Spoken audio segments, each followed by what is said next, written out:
Friends, আমি সীমিতা তোমাদের সামনে চলে এসেছি একটি নতুন রেসিপি নিয়ে। এখন তো গরমের দিন আর বাজারে প্রচুর আম পাওয়া যায়, আর এই সময় আমের কোনো কিছু বানাবো না সেটা তো হতে পারে না। তাই আজকের আমেরই একটি রেসিপি তোমাদের জন্য নিয়ে এসেছি। আর আজকে আমার রেসিপি হলো ম্যাঙ্গো শেক। আর ম্যাঙ্গো শেক বানানোর জন্য এখানে আমি 3টে পাকা আম নিয়ে নিয়েছি। এবার এই আমগুলোকে আমি ছোট ছোট করে পিস করে কেটে নেব। দেখো এরকম ছোট ছোট করে পিস করে কেটে নিয়েছি। আর এখানে আছে 3 চামচ গুঁড়ো দুধ, এখানে আছে গুঁড়ো চিনি, আর এখানে কাজু আর কিশমিশ আমি হালকা করে পেস্ট করে নিয়েছি যাতে ভালোভাবে মিশে যায়। আর এখানে আছে 2 চামচ মিষ্টি দই, আর এখানে কিছু আম ছোট ছোট করে টুকরো করে কেটে নিয়েছি, আর আছে কিছু ড্রাই ফ্রুটস কুচিয়ে নিয়েছি গার্নিশিংয়ের জন্য। আর এখানে আছে 1.5 কাপ দুধ। চলো তাহলে রেসিপিটা শুরু করা যায়। এখানে একটি মিক্সিং জার আমি নিয়ে নিয়েছি। এবার এই জারের মধ্যে আমি যে আমগুলোকে পিস পিস করে কেটে রেখেছি সেই আমের টুকরোগুলোকে আমি এর মধ্যে দিয়ে দিচ্ছি। আমের সমস্ত টুকরোগুলো আমি এর মিক্সিং জারের মধ্যে দিয়ে দিলাম। এবার এর মধ্যে আমি দিয়ে দিচ্ছি 3 চামচ গুঁড়ো দুধ।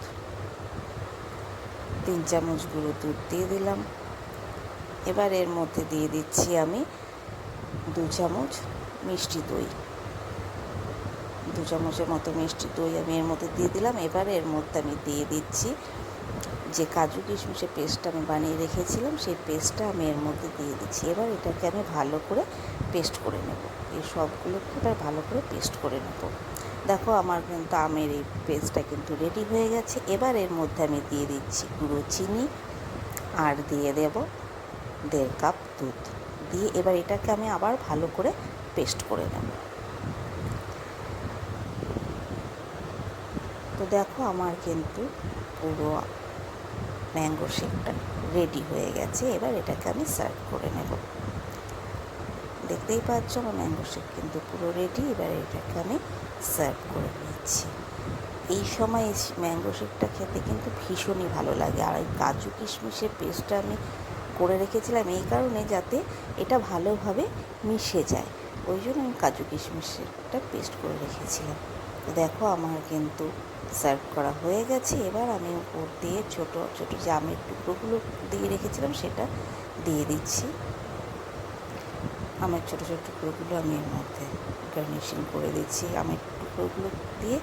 আর এবার দিয়ে দেব আমি ড্রাই ফ্রুটস যে কুচিয়ে রেখেছি। এখানে ড্রাই ফ্রুটসের মধ্যে আছে কাজু, আমন্ড, পেস্তা, এগুলো আমি এর মধ্যে দিয়ে দিচ্ছি। সুন্দর করে এগুলো আমি এর মধ্যে গার্নিশিং করে দিচ্ছি। আর আছে কিশমিশ,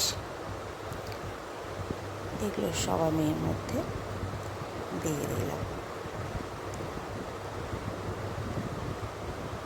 এই সময় কিন্তু এই যে গরমের দিনে এই আমের সিজনে এই ম্যাঙ্গো শেকটা খেতে কিন্তু ভীষণই ভালো লাগে। এইভাবে বানিয়ে দেখো, দুর্দান্ত হয় খেতে।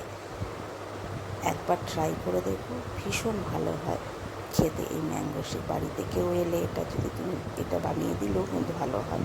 তো দেখো ফাইনালি রেডি হয়ে গেছে আমার ম্যাঙ্গো শেক। তো তোমাদের রেসিপিটা কেমন লাগলো অবশ্যই জানিও। আর রেসিপিটা যদি ভালো লেগে থাকে তাহলে একটা লাইক করে আমার পাশে দেখো। চলো তাহলে আজকের মতো এ পর্যন্তই। আবারও আসবো অন্য কোনো দিন অন্য কোনো রেসিপি নিয়ে। চলো টাটা।